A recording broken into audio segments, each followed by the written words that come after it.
9h-10h, sur France Bleu Orléans, les experts. Un problème, la solution. 9h07, France Bleu Orléans, soyez bienvenus. Si vous nous rejoignez, on va parler hypnose ce matin avec notre invité Sylvain Brosset. Bonjour Sylvain. Bonjour. Merci d'être avec nous ce matin. Vous êtes hypnothérapeute à Orléans. L'hypnose, c'est quoi exactement ? Alors, l'hypnose, c'est un état dont on pourrait parler très longuement, mais c'est un état qu'on appelle un état modifié de conscience, un état où finalement notre esprit critique est un petit peu mis de côté et notre cerveau est capable de se reprogrammer plus facilement. Et quels sont les principaux mécanismes justement pour arriver à cet état ? Arriver à cet état modifié de conscience, en fait, c'est un état qu'on vit au quotidien, même quand on regarde la télévision, on est dans un état modifié de conscience qui nous permet de croire ce qui se passe à la télévision. Quand vous regardez un film fantastique, vous dites pas non, c'est pas vrai, c'est pas possible, etc. Vous acceptez le temps du film de rentrer dans l'histoire. Et bien, chez un hypnothérapeute, c'est pareil, vous acceptez le temps de la séance de rentrer dans l'histoire et ça peut changer beaucoup de choses. À quand remonte l'hypnose ? À quel moment est-ce qu'on a réussi à décrypter justement ces mécanismes ? On a des premières traces d'hypnose qui remontent à Mésopotamie ancienne, donc à plusieurs millénaires avant Jésus-Christ. On a aussi des traces avec Imhotep en moins 2700 avant Jésus-Christ sous le règne de Ramsès II. Donc vous voyez, on a des traces de tout l'histoire. Ouais. C'est très ancien. On n'appelait pas ça hypnose à l'époque, mais on a des traces de techniques hypnotiques qui sont très anciennes. Et l'hypnose a commencé à se développer quand ? À partir du début du XXe siècle, par là ? Alors, l'histoire de l'hypnose, c'est un petit peu un serpent de mer. C'est-à-dire que des fois, on en parle, et puis après, on n'en parle plus dans l'histoire. Un certain Mesmer, pas celui qu'on voit à la télévision, mais qui date du XVIIIe siècle, a relancé un petit peu le sujet. Puis, au XIXe siècle, on s'en est beaucoup intéressé au niveau médical. Et il faut avouer qu'en France, c'est revenu depuis une dizaine d'années. Ouais, c'est arrivé très tard. Grâce à l'autre Mesmer. Mais non, il y a des choses qui se faisaient avant. Et aux États-Unis, il y a des opérations sous hypnose depuis au moins les années 50. Donc, c'est quelque chose qui est assez ancien. On parle de l'hypnose de spectacle et l'hypnose qui sert aussi à titre thérapeutique. C'est deux formes d'hypnose très différentes. Alors oui, dans l'approche et puis aussi bien sûr dans les résultats.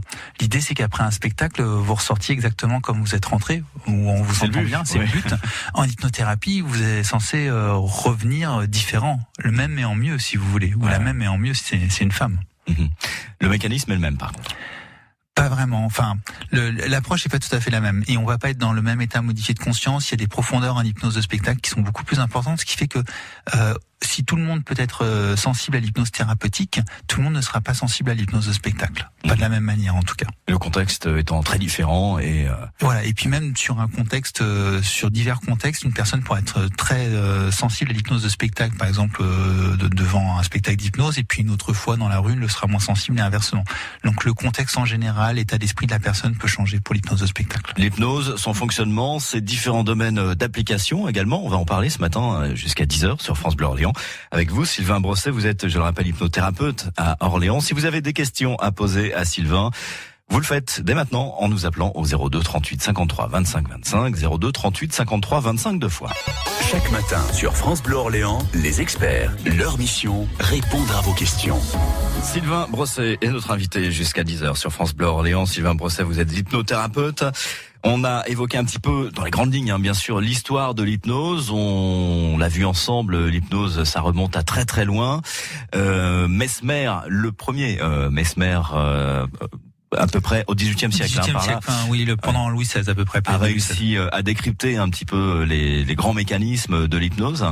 J'ai le sentiment que, puis c'est une réalité, en France, l'hypnose est arrivée très tard et on commence à peine là à reconnaître l'hypnose, notamment à des fins thérapeutiques. Alors, en fait, c'est pas tout à fait vrai. À la fin du 19e siècle, on avait à l'hôpital de la Salpêtrière, le Charcot, qui faisait aussi beaucoup d'hypnose. Sauf qu'il avait cette croyance à l'époque que l'hypnose n'était accessible qu'aux femmes, c'est-à-dire aux femmes. Il y a que les femmes qui étaient sensibles à l'hypnose et surtout les femmes hystériques. Donc ça donnait une très très mauvaise image de l'hypnose à l'époque. On a aussi le fameux Émile Coué, vous savez, la méthode Coué, qui en fait est une technique qui était assez proche de l'hypnose. Donc là, on est au début du XXe siècle et qui a fait, c'est une méthode qui a fait le tour du monde. Émile Coué faisait des conférences aux États-Unis, donc c'est quelque chose qui était très reconnu à l'époque. Mais c'est vrai que à certains moments, l'hypnose en France a eu assez mauvaise presse, peut-être au reste du monde, mais je connais pas suffisamment le reste du monde. Et c'est pour ça aussi que d'autres techniques sont arrivées qui sont des techniques très similaires, pas tout à fait pareils, mais comme la sophrologie ou ce genre de choses. Et effectivement, dans les années 50, ou 60, il y a Dominique Webb qui a fait parler de lui. Donc peut-être que ça parlera plus beaucoup aux gens aujourd'hui. Mais 60, entre 60 et 80 d'ailleurs. Hein. Jusqu'à 80 peut-être, oui. Ou avec ses yeux exorbités, qui hypnotisait les gens, et du coup ça faisait un peu peur aux gens, ce côté yeux exorbités. C'est pour ça qu'aujourd'hui les gens pensent encore qu'on hypnotise avec les yeux, ce qui n'est pas du tout le cas. Quelques souvenirs de Dominique Webb lorsqu'il passait à la télé, il avait un côté assez effrayant justement avec ses yeux exorbités. Ouais. Aujourd'hui on peut faire de l'hypnose de spectacle tout en douceur, beaucoup plus en douceur. D'ailleurs le Mesmer actuel est quand même beaucoup plus doux que même s'il y a encore des choses qu'on peut adoucir, beaucoup plus doux que le Dominique Webb de l'époque. Sylvain Brosset, hypnothérapeute à Orléans, vous êtes notre invité jusqu'à 10h. On se retrouve dans un tout petit instant avec un premier appel. Première auditrice avec nous, c'est Caroline ce matin. Bonjour. Oui, bonjour. On écoute votre question, Caroline. Alors voilà, j'ai été dirigée par mon médecin pour justement essayer des séances d'hypnothérapie.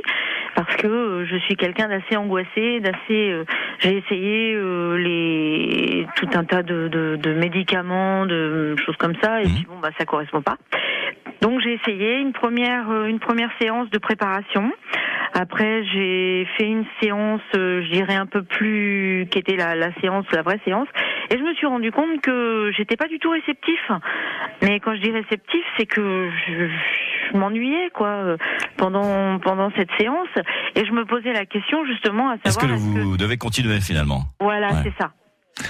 C'est une bonne question. Bonjour Caroline. Alors effectivement, on peut se poser ce genre de questions. Une angoisse en fait. Alors je reviens juste sur le problème de l'angoisse. Traiter une angoisse avec des médicaments, c'est comme essayer de chasser des mouches au bazooka. En fait, il y a des fois vous allez arriver à voir la mouche, mais c'est pas un problème médicamenteux, c'est un problème d'état d'esprit si on veut. Tout à fait. On n'arrive pas à maîtriser plus que ça, parce que souvent on essaye de gérer nos peurs, nos angoisses avec notre mental, alors que c'est un problème émotionnel. Et donc le fait d'utiliser l'hypnose, alors certaines personnes par rapport à votre sensibilité, certaines personnes vont être très sensibles et vont avoir l'impression de partir dans des états très très profonds, et d'autres vont être très présents et avoir conscience de tout, sachant que je précise qu'en hypnothérapie, on n'est pas du tout endormi, on reste très conscient. L'idée c'est que dans cet état, même si vous vous ennuyez un peu, on va pouvoir rechanger votre inconscient plus facilement, de la même manière que dans la vie de tous les jours, votre inconscient il est changé plus facilement. Je parlais d'émotions tout à l'heure, vous regardez le Titanic, à la fin du Titanic, vous savez qu'ils sont dans une piscine, que DiCaprio, vous allez le revoir dans plein de films différents, qu'il y a des écrans verts partout, et vous pleurez, l'émotion elle est là. Ouais, c'est vrai. Donc et alors, effectivement, si vous vous ennuyez, peut-être que vous êtes moins dans le film et vous allez être peut-être un peu moins sensible.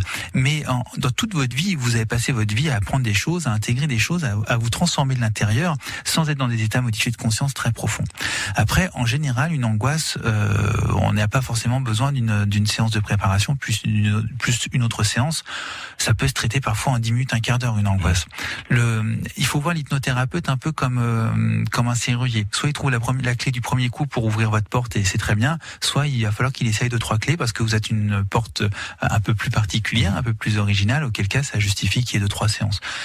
Je préconise de jamais dépasser, sauf s'il y a vraiment du résultat, mais s'il n'y a pas de résultat, ne pas dépasser 3 séances avec un hypnothérapeute. Ça veut pas dire qu'il est mauvais, ça veut dire qu'il n'est pas forcément adapté à vous, et dans ces cas-là, il vaut mieux aller voir quelqu'un d'autre, peut-être quelqu'un d'autre du cabinet. C'est pour ça qu'au centre d'hypnothérapie régionale d'Orléans, on est 4 thérapeutes, comme ça permet de passer de l'un à l'autre si ça passait pas avec une personne en fait. Ce sont des choses qui arrivent assez fréquemment.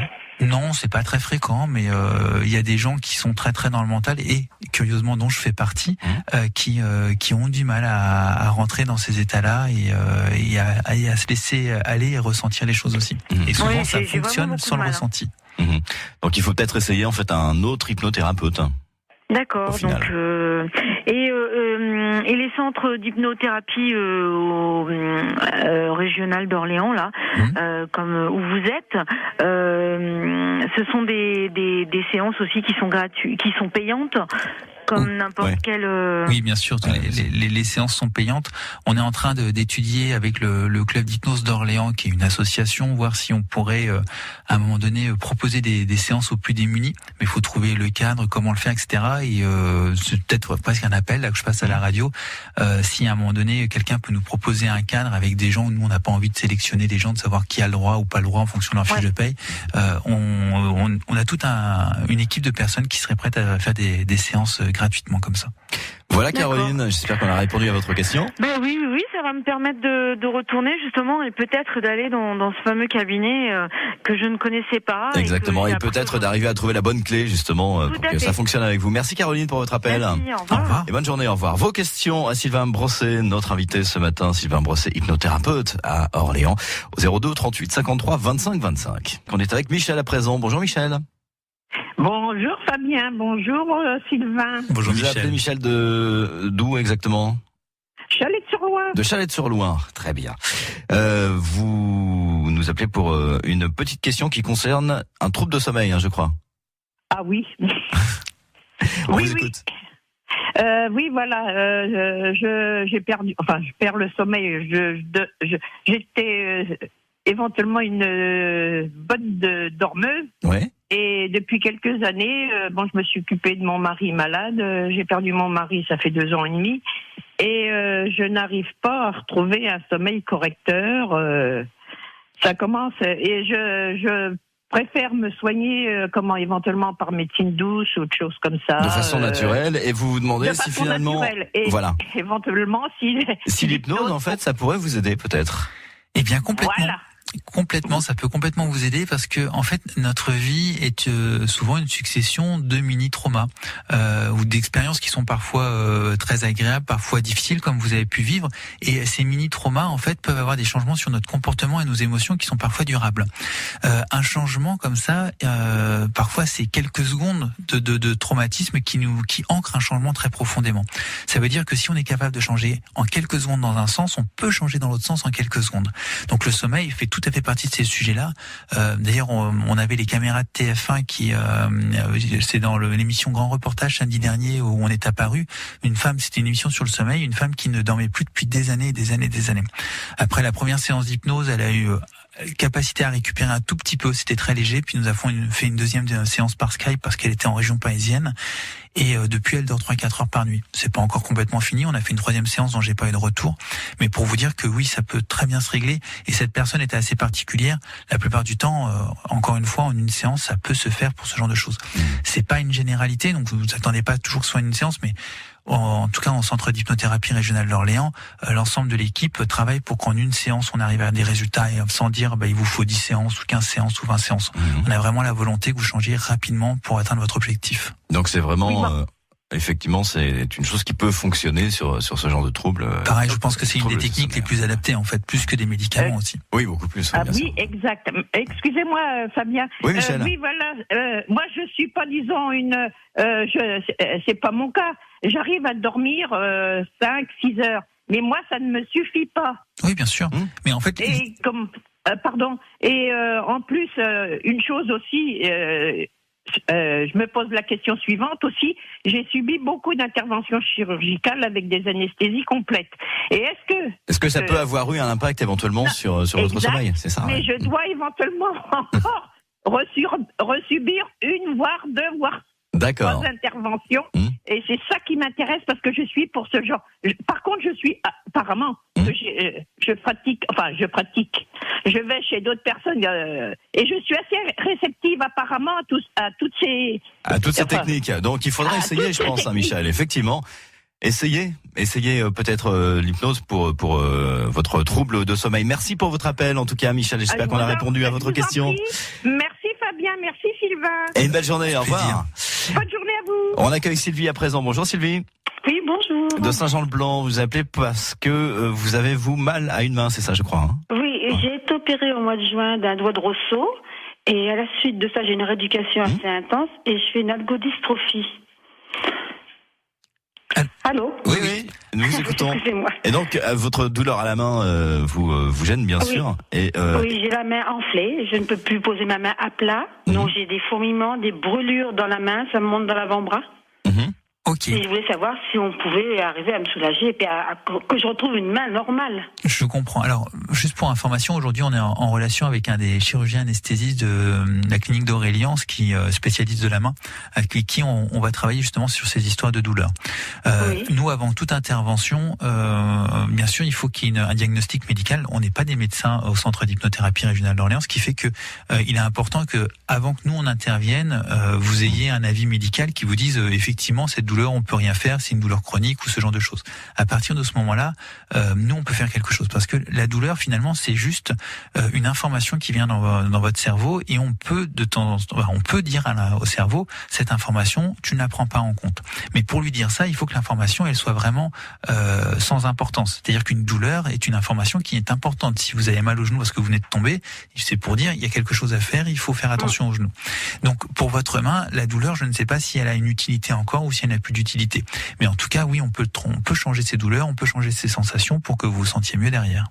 Oui, là, c'est le rhumatologue qui m'a dit que je faisais une algodystrophie à la suite de mon opération, quoi.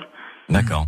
Donc effectivement, de toute façon, d'une manière générale, avec l'hypnose, on traite, ou en tout cas, on peut aider à soulager la douleur, notamment des gens qui souffrent du dos, par exemple. Alors du dos, j'ai des gens qui font des fibromyalgies, puis on fait des anesthésies aussi à l'hôpital. Enfin moi-même qui me suis fait opérer il y a 2 ou 3 ans maintenant de la cheville, j'ai fait, donc il fallait mettre une broche et quelques vis. Et j'ai fait l'opération en auto-hypnose, car Orléans il pratiquait pas l'hypnose, donc j'ai fait l'auto-hypnose et ça s'est très bien passé. Il y avait une petite anesthésie locale quand même, il insistait, mais l'opération s'est très bien passée, alors que normalement c'est des opérations qui font uniquement en anesthésie générale. Absolument. Voilà Sylvie, j'espère qu'on a répondu à votre question. Oui, et votre cabinet se trouve où? Alors, ce qu'on va faire dans ces cas-là, on va vous repasser Patricia au standard, d'accord? Et elle va vous donner toutes les informations. Merci Sylvie pour votre appel, passez une belle journée à Saint-Jean-de-Blanc. Au revoir Sylvie. Au revoir, on parle hypnose ce matin avec Sylvain Brosset, hypnothérapeute. Vous avez des questions à lui poser, n'hésitez pas, 02 38 53 25 25. On parle hypnothérapie ce matin avec notre invité Sylvain Brosset et vos questions 02 38 53 25 2 fois. Bonjour Nathalie. Bonjour. Vous nous appelez d'Orléans, on écoute votre question. Voilà, bonjour. Je m'excuse. Voilà, moi je voulais savoir, je commence à avoir un mal-être dans mon travail et je voudrais savoir si on peut m'aider. Vaste question. Oui, on peut vous aider. Après, la question, ça va être de savoir si vous voulez enlever cette émotion que vous avez dans votre travail et peut-être pas remplacer par une autre émotion. Après, il y a beaucoup de contextes, tout le contexte qu'on maîtrise pas. Et soit vous êtes accompagné en coaching, peut-être à un moment donné, pour changer, faire évoluer votre travail, pour avoir quelque chose qui vous plaît plus. Soit vous vous dites, non, c'est juste temporaire. Il y a quelque chose qui va pas avec telle personne ou un nouveau responsable, etc. que ça va pas. Et dans ces cas-là, avec l'hypnose, on peut couper l'appréhension et l'impact émotionnel que cette personne va avoir chez vous. En fait, c'est à peu près le même mécanisme qu'on peut avoir notamment sur certaines phobies. Vous savez, quand quelqu'un a une phobie des chiens, c'est juste d'un seul coup la vue du chien va générer une émotion qui est instantanée. Et bien, des fois, c'est pas vraiment de la phobie, c'est une sorte on appelle ça plutôt du stress, mais avec des personnes, avec des gens. Le directeur qui nous dit Nathalie, dans mon bureau dans 5 minutes, souvent ça peut générer un stress si on sait pas pourquoi, etc. Et donc on peut travailler sur cet aspect gestion du stress pour que finalement c'est un impact pour nous, comme si on dirait Nathalie, je vous invite au resto ce midi. Ça soit quelque chose de plus agréable. Bien. Voilà Nathalie. Pour avoir des contacts avec le médecin qui fait de l'hypnose, on fait comment? Alors, est-ce qu'il existe, plus généralement, c'est une question très intéressante, Nathalie, est-ce qu'il existe une liste des gens qui pratiquent l'hypnose, que ce soit des médecins, par exemple, ou des hypnothérapeutes? Alors des listes, il y en a plein, des listes qui, après comment faire le tri dans les listes, c'est faire le tri dans les hypnothérapeutes. Oui. Je conseille fortement d'aller voir un praticien en hypnose dont vous avez entendu parler. Donc vous avez eu quelqu'un qui est allé le voir, on pourrait appeler des charlatans ou des gens même dangereux. Il y en a aussi en hypnose comme dans n'importe quelle profession, et il y en a aussi à Orléans. Donc interrogez-vous toujours, demandez toujours dans votre entourage si les personnes connaissent cette personne, pour que vous puissiez y aller en confiance, en fait. Ouais, c'est très important. Voilà Nathalie. D'accord, merci beaucoup, bonne journée. Merci et une belle journée à vous. On parle de l'hypnose ce matin et vos questions au 02 38 53 25 25. On est avec Liliane à présent. Bonjour Liliane. Oui, allô, bonjour. Vous appelez vous parce que vous avez un mal de dos. On l'évoquait brièvement tout à l'heure. Mal de dos, est-ce que... Je vais couper non plus parce que ça me fait Oui. avec vous. Allez-y, coupez votre radio. Voilà, c'est bon, vous nous entendez bien? Je vous entends très très bien. Bon, c'est parfait. Vous avez un mal de dos, donc, et vous vous demandez si ce mal de dos, vous pouvez le soigner ou en tout cas l'alléger grâce à l'hypnose, Sylvain. Alors, c'est exactement la même réponse que tout à l'heure. À partir du moment où la douleur, elle a été diagnostiquée par le personnel médical comme une douleur qui ne servant plus à grand chose, une douleur chronique ou autre, et bien dans ces cas-là, oui, on peut gérer la douleur, soit par analgésie. Enfin, il y a plusieurs techniques, mais en tout cas, on peut diminuer ou Sylvain qui me relancer. répond là. Oui, c'est moi. Sylvain, oui, absolument. Oui, moi, je Je peux prendre n'importe quel anti-inflammatoire, n'importe quoi, et le mal au dos, c'est pas dans le bas du dos, c'est à la hauteur, vous savez, de la bretelle de soutien-gorge. Et c'est une douleur que vous avez depuis longtemps? Oh là, mon pauvre monsieur. Bah, ça fait longtemps, donc. Oh là. Vous êtes allé voir un médecin? Qu'est-ce qu'il dit? Ah parce que j'ai entendu une dame qui a été opérée, anesthésiée, ceci et cela. Bon, donc j'ai déjà 2 prothèses dans les genoux. Je devrais m'en faire poser aux hanches. La première fois, j'ai fait de l'algodystrophie. Voilà. Bon. D'accord. Donc, est-ce que, effectivement, pour Liliane, l'hypnose peut alléger, en tout cas, son mal de dos? C'est la question que vous posez, Liliane. Il y a 2 choix qui s'offrent à Liliane. Soit, effectivement, avec une séance d'hypnose, ou 2 ou 3 max, on arrive à enlever cette douleur.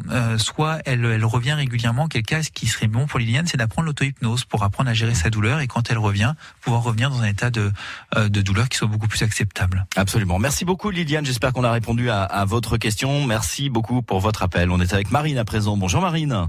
Oui, bonjour. De la Ferté-Saint-Aubin. Oui. On écoute bonjour. votre question. Je voulais juste savoir parce que j'ai eu un choc il y a quelques années. En fait, je ne mangeais absolument plus rien du tout. Et je voulais juste voir maintenant parce qu'on devrait me faire une sleeve par rapport à une opération en fait, donc il faut que je perde une vingtaine de kilos. Et du coup, je voulais juste savoir si on pouvait me réintroduire en fait une séance d'hypnose, savoir si du coup on pouvait me réintroduire la viande et le poisson parce que c'est la seule chose que je ne mange toujours plus. Donc voilà par rapport à ce choc. Est-ce que l'hypnose peut avoir une influence sur notre mode d'alimentation, si je résume en fait? Alors, oui. D'une certaine manière, oui, parce qu'en fait, avec l'hypnose, on peut reprogrammer nos goûts aussi. J'avais une amie il y a quelques années qui n'aimait pas du tout, par exemple, le fromage fondu et la raclette, et avec une séance d'hypnose, derrière, elle mangeait de la raclette. Donc, on peut changer ses goûts-là. Après, ça va dépendre de si vous mangez plus de viande et de poisson par choix, ou parce que s'il y a derrière, il y a des raisons médicales. Dans ces cas-là, moi, je vais aller ni à l'encontre de vos choix, ni à l'encontre des raisons médicales. C'est vraiment pas à l'encontre de moi, en fait. C'est vraiment... J'ai eu ce choc, je mangeais plus rien. Maintenant, le seul truc que je commence à remanger, c'est du jambon, des choses comme ça, c'est tout. D'accord, donc c'est suite à choc. Alors oui, dans ces cas-là, oui, on peut faire quelque chose, tout à fait. À partir du moment où c'est un tant soit peu psychologique ou psychosomatique, il y a des choses qu'on peut faire avec l'hypnose, en fait. Exactement. D'accord. Et après, je voulais juste savoir, au niveau de la séance, en fait, c'est le tarif, il est de combien à peu près? Alors, en termes de prix et sur un plan très général, est-ce que l'hypnose c'est cher? Est-ce qu'une séance d'hypnose peut coûter cher? Oui, ça peut coûter cher. Alors déjà, ça coûte cher si la personne, elle vous dit il faut 10 séances.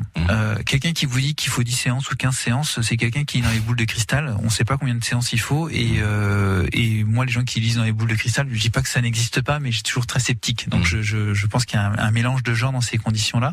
Donc voilà, pour ça. Au niveau d'Orléans, faut compter entre 60 et 90 voire 100 euros la séance.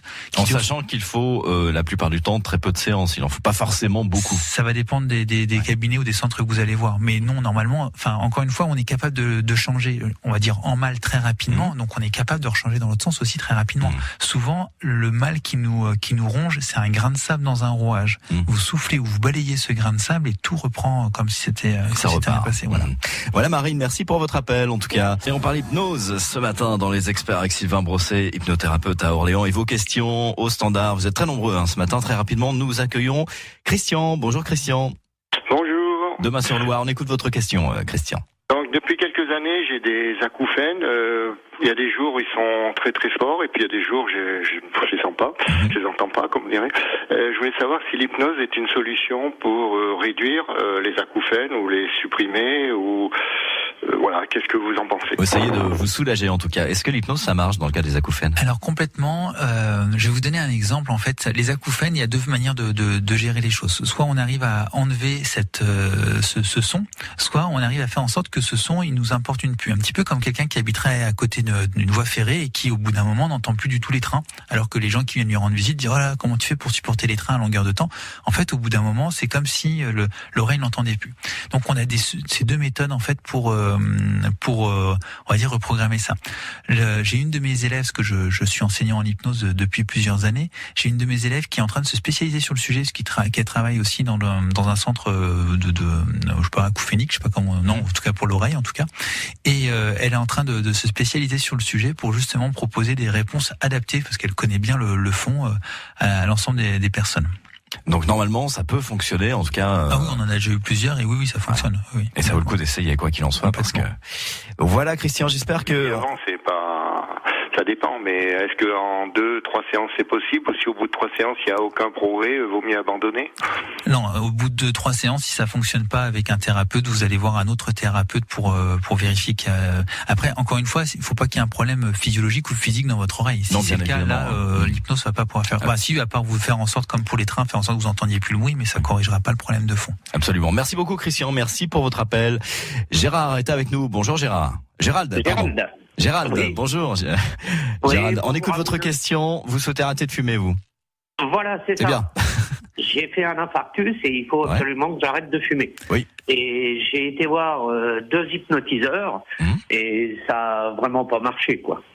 Donc je voulais savoir si l'hypnose était réellement adaptée à l'arrêt du tabac. Oui, parce qu'aujourd'hui, au centre, c'est certainement le premier poste pour lequel les personnes viennent nous consulter.